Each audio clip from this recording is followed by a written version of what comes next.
um homem sequestrou, estrupou e matou mulheres no porão da sua casa, que mais tarde ficou conhecido como a Casa dos Horrores. No vídeo de hoje eu vim falar pra vocês o caso do sequestrador Gary Heidnik. Olá pessoas, sejam mais bem-vindos a esse canal que fala sobre casos reais toda sexta-feira a partir de 1h da tarde. Se você já é inscrito nesse canal, seja mais bem-vindo a mais um vídeo, já deixe o seu like, e se você quer que eu traga algum caso criminal aqui no canal, deixa aqui nos comentários que eu vou tentar trazer o mais rápido possível. E se você caiu de paraquedas nesse canal e ainda não sei o que você está fazendo, que ainda não se inscreveu nesse canal, se inscreve no canal e já deixa o seu like. Nessa introdução eu não vou tentar enrolar muito porque o caso é bem grande, então chega de enrolação, chega de blá blá blá, sem mais delongas, simbora pro vídeo. Um último recado, eu estou gravando esse vídeo em 2 dias diferentes, ou seja, se o enquadramento mudar, se a iluminação mudar, e se também se algo pra mudar, saibam que eu estou gravando esse vídeo em 2 dias diferentes. Gary Heidnik foi tão conhecido como seu personagem de cinema que foi inspirado nele, chamado Buffalo Bill. Exatamente, aquele personagem do filme O Silêncio dos Inocentes. Ele abusou de suas vítimas e também as forçou a torturar umas às outras, enquanto ele observava tudo com uma certa satisfação.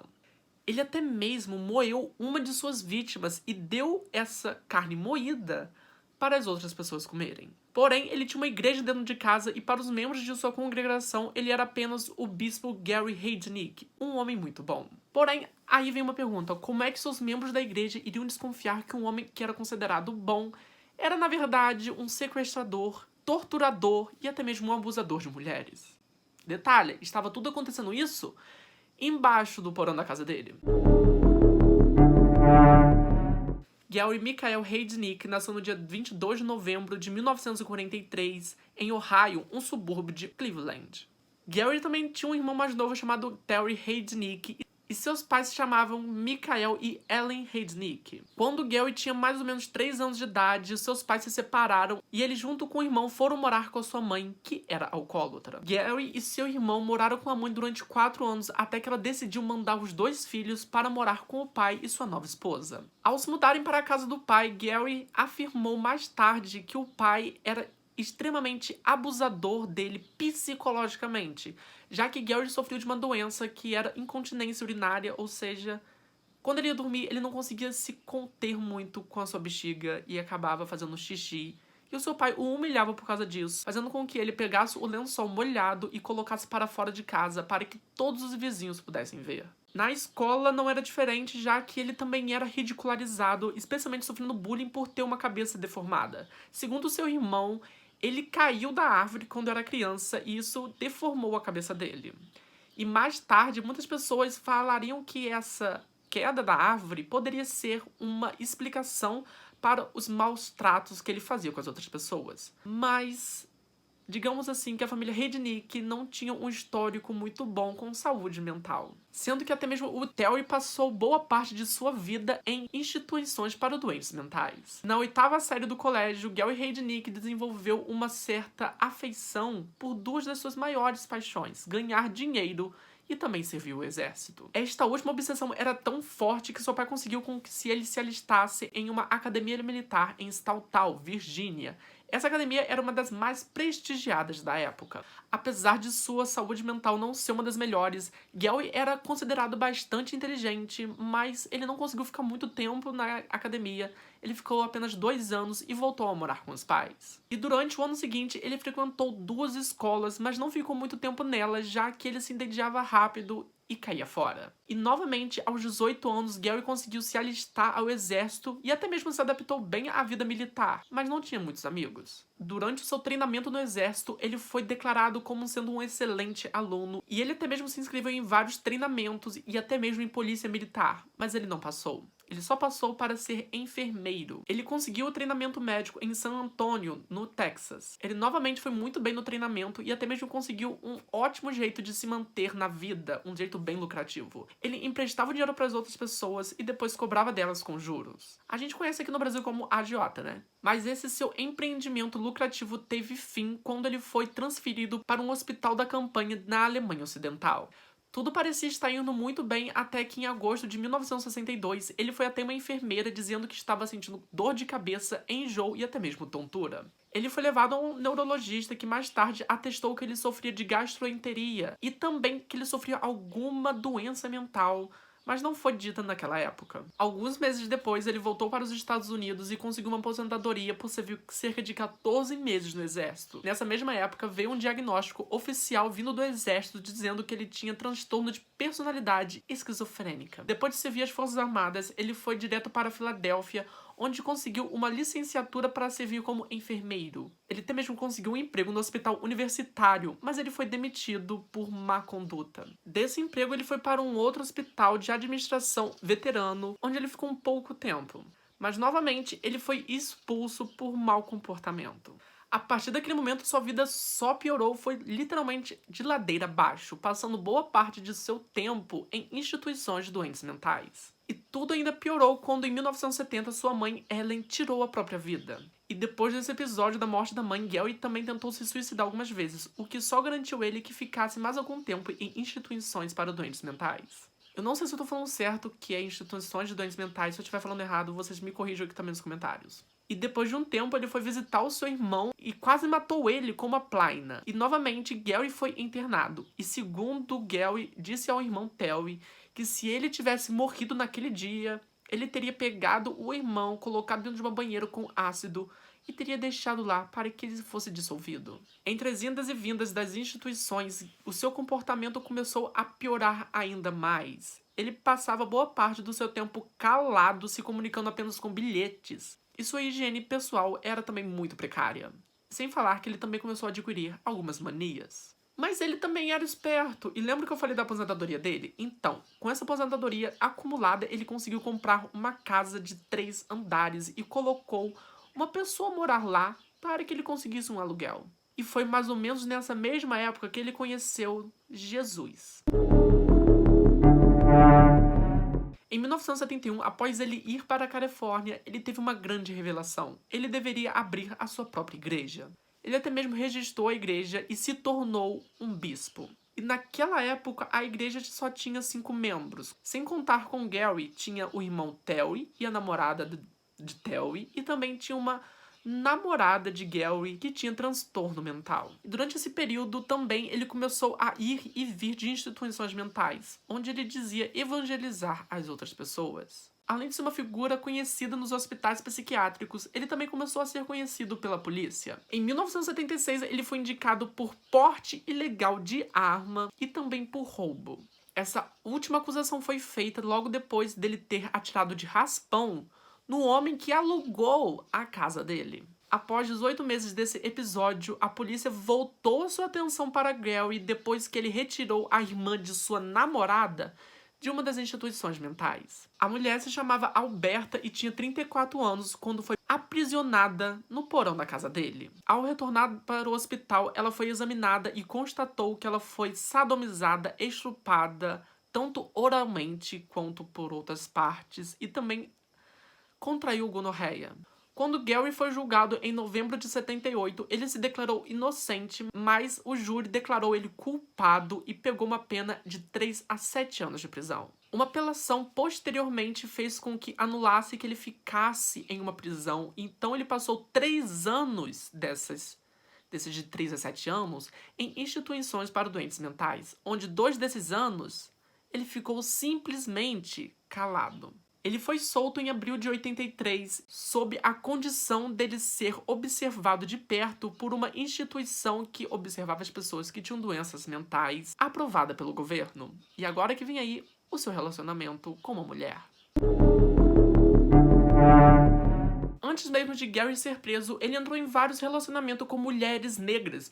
Algumas delas tinham retardo mental. A primeira relação que ele teve com uma mulher negra lhe rendeu uma filha, mas ele não ficou muito tempo com ela, já que a mulher o abandonou e fugiu com ela. A próxima mulher foi Dorothy, que também tinha retardo mental, e segundo os vizinhos, Gary a maltratava muito, deixando ela sem comer alguns dias, e até mesmo batendo nela. Porém, Dorothy não aguentou muito aquilo e logo assim já fugiu dele. A próxima mulher foi chamada Anjanette, irmã de Alberta, e Anjanette também tinha retardo mental. A polícia suspeitou que ele tinha matado Angetta, já que quando ele saiu da prisão, ela também sumiu. Como eu já disse, a polícia acreditava que Gary tinha sequestrado ela e tinha matado ela, mas não conseguiram encontrar nada de evidência. E não demorou muito para que em 1983 ele entrasse em um novo relacionamento, mas dessa vez com uma mulher chamada Beth, que morava nas Filipinas. Eles se conheceram em 1983 através de um programa de relacionamento, e eles trocaram carta durante 2 anos, até que em setembro de 1985 Gary a pediu em casamento.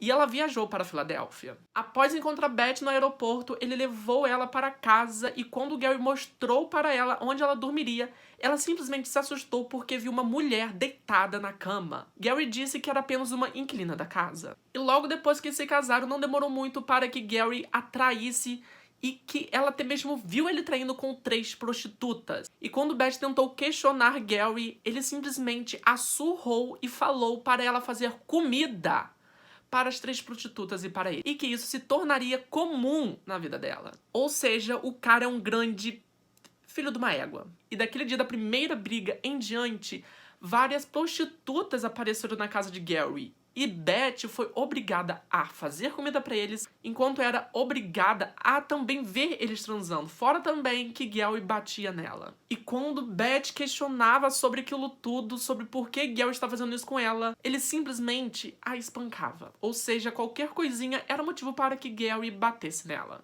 Com o passar dos dias, a ameaça aumentava. Isso fez com que Beth conseguisse fugir de casa. E depois de algumas semanas, Gary foi preso por várias acusações de abuso. Porém, todas essas acusações foram retiradas, já que Beth não compareceu às preliminares do julgamento. E com todos esses relacionamentos, Gary ficou obcecado de ter uma fábrica de bebês no seu porão.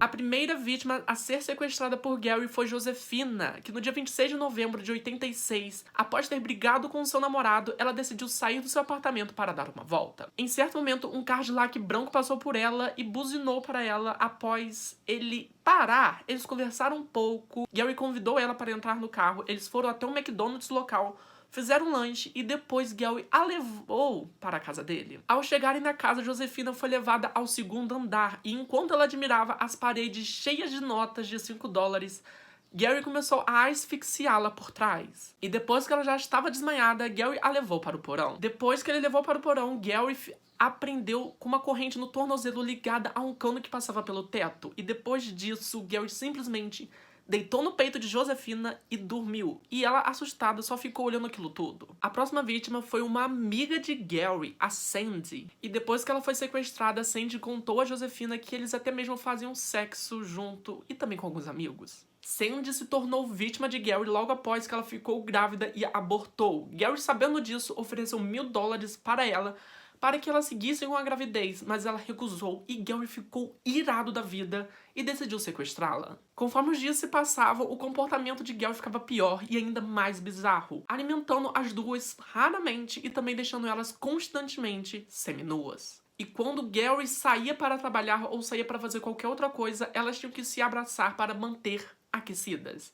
Elas até mesmo tentaram pedir ajuda, mas Gary escutou e as castigou.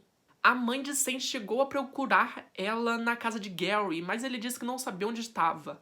E mais tarde, Sandy foi obrigada a escrever uma carta dizendo que estava em Nova York para sua mãe. E perto do Natal de 1986, Gary estava procurando uma nova vítima e, ao virar uma esquina, ele se deparou com uma chamada Lisa, que tinha apenas 19 anos. Quando Gary fez um comentário, Lisa simplesmente se irritou, mas logo ele se desculpou e até mesmo ofereceu uma carona para ela, que ela aceitou, pois Lisa estava indo para a casa de sua namorada. Gary então a levou para casa, ofereceu um vinho batizado e depois que ela desmaiou, ele a estrupou e depois levou ela para o porão. Chegando no porão, ele acorrentou ela junto com as outras meninas. Mas como o tornozelo dela era fino demais, ele usou uma algema. E depois de 10 dias do sequestro de Lisa, Gary levou para o porão Deborah Dublin, de 23 anos. E a partir do momento que Deborah foi presa, ela começou a questionar Gary com tudo aquilo. Isso fez com que ele ficasse irado da vida com ela e pegasse uma cisma com ela. Conforme os dias iam se passando, a situação no porão só piorava, e quando Gary saía, ele pedia para que uma das meninas ficasse no comando. E quando ele retornava das ruas, ele pedia para que quem estivesse no comando falasse sobre o dia, e se tivesse alguma se comportado mal, ele simplesmente pedia para que quem estava no comando batesse na outra. E se não houvesse nenhuma coisa de ruim acontecendo no dia, ele simplesmente batia em todas as meninas. E conforme todo esse tempo ia passando, Josefina começou a ganhar uma certa confiança de Gary, já que ela era a única que obedecia a ele. Provavelmente ela fez isso para poder sobreviver. E com a chegada de Deborah no porão, o seu apetite sexual também mudou muito, não só o comportamento dele. Em vez dele fazer sexo com as outras, ele simplesmente obrigava as meninas a fazer sexo entre si, enquanto ele a via.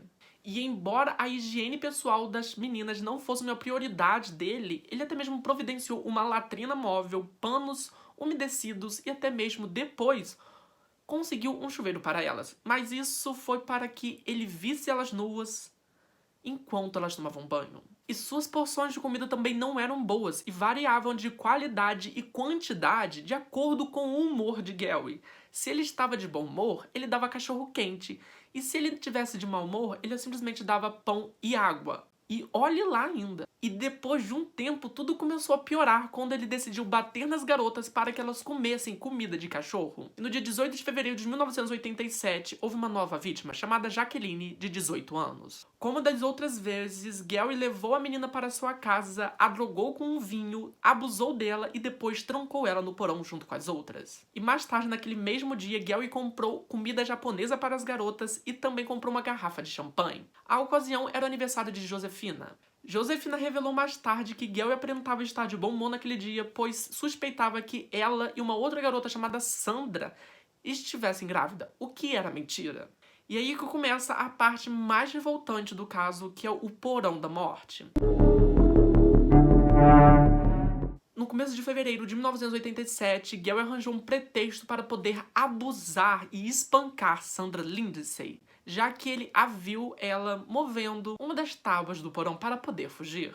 Além disso, a punição de Gary foi ainda mais severa, já que ele a obrigou a ficar pendurada no teto com uma corrente. Durante dias, a sua saúde só ia piorando e Gary a forçava a comer pão, mesmo ela não querendo, já que ele acreditava que ela estava grávida. E mesmo Gary empurrando comida goela abaixo dela, a sua saúde começou a piorar ainda muito mais. E semanas depois, ela chegou a ter febre e a vomitar. E depois de dias e semanas, a saúde de Sandra estava tão ruim que ela desmaiou e Gary a empurrou para o buraco junto com as meninas, enquanto servia sorvete para elas. Quando Gary saiu e voltou no mesmo dia, ele foi verificar o corpo de Sandra e constatou que ela estava morta.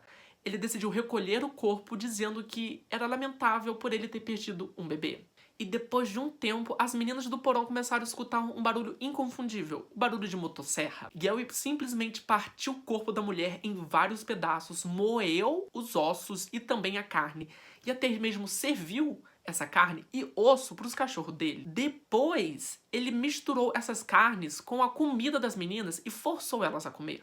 E depois da morte de Sandra, o seu comportamento só piorou, já que ele pedia para as meninas vigiassem umas às outras. Após algum tempo, as meninas tentaram bolar algum plano para poder escapar dali, mas elas nunca conseguiram pôr esse plano em prática. Josefina contou que as meninas estavam bolando esse plano para fugir e então, num ataque de fúria, Gary pendurou elas no cano da parede, menos Josefina, e enfiou uma chave de mecânica no ouvido de cada uma para tentar ensurdecê-las. E como essas torturas começaram a ficar cada vez pior, Deborah começou a questionar Gary, o que fez seu comportamento ficar ainda mais irado. E numa tentativa de acalmar Deborah, ele levou Deborah para a cozinha da casa, onde mostrou os restos de Lindsay. Isso fez com que Deborah se acalmasse um pouco, mas logo assim ela voltou a questionar ele. E com o passar dos dias, Gary começou a bolar novos planos de tortura para as garotas. Ele usou um procedimento que ele inventou baseado no tratamento de eletrochoque. Ele pegava fios desencapados das tomadas e botava nas algemas das garotas. E ele se divertia vendo elas se debaterem, tentando sair daquelas algemas. E com isso tudo, Josefina começou a se aproximar ainda mais de Gary, que até mesmo convidava ela para sair de casa, ir no supermercado, e também em restaurantes. E no dia 18 de março, Gary decidiu piorar aquela situação toda, aquela tortura toda, colocando água no porão e fazendo elas entrarem nesse buraco que tinha no porão para botar choque ali dentro. Deborah acabou absorvendo boa parte desse choque e ela acabou desmaiando. E quando Gary tirou Deborah do buraco, descobriu que ela já estava morta. E ele agiu normalmente e pediu para que Josefina escrevesse uma declaração falando que ela também era cúmplice dele na morte de Deborah, caso ela fugisse e falasse sobre esses assassinatos. E agora eu vou falar pra vocês como os garotos conseguiram sair de todo aquele sofrimento. Josefina estava tão próxima de Gary que ele tinha uma confiança muito boa nela, já que ele levava ela pra fazer compras e até mesmo restaurante. Mas o que ele não sabia era que Josefina seria o motivo dele ser descoberto. Com a confiança ganha de Gary, Josefina pediu para ele se ela podia ou não visitar a família. E então, num ato milagroso, ele concedeu essa permissão para que ela visitasse a família. E já na casa da família, com o ex-namorado, eles foram até a delegacia, onde confessaram o que estava acontecendo na Casa dos Horrores. E no dia 25 de março de 1987, a polícia invadiu a casa de Gary e no porão da casa descobriram as 3 mulheres em estados graves. Elas estavam nuas, praticamente espancadas, além de estarem acorrentadas, também estavam desnutridas. E para se defender, ele fez um apelo, gente, bastante improvável.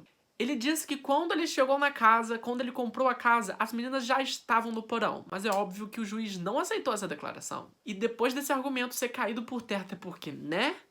Ele tentou alegar insanidade, mas o juiz também não aceitou, já que ele tinha inteligência o suficiente para poder ganhar dinheiro. Ou seja, fazer investimentos. E no dia 1º de julho de 1988, Gary foi acusado a 2 acusações de morte, 5 de sequestro, 6 de estupro e 4 acusações de agressão. E com isso tudo, ele foi sentenciado à morte. E numa tentativa de se livrar da pena de morte, ele tentou se suicidar no dia 31 de dezembro daquele mesmo ano, com uma overdose de remédio. Mas o que ele conseguiu apenas foi entrar em coma. Sua acusação estava marcada para o dia 15 de abril de 97, porém ele teve uma audiência para determinar sua saúde mental. Porém, tudo que ele conseguiu foi um atraso na sua pena de morte, já que ele foi executado no dia 25 de junho de 1999. Bom, gente, esse foi o vídeo. Espero que vocês tenham gostado. Se gostaram, não esqueça de se inscrever aqui no canal e já deixar o seu like. E até semana que vem para mais um Caso Criminal. Tchau, tchau.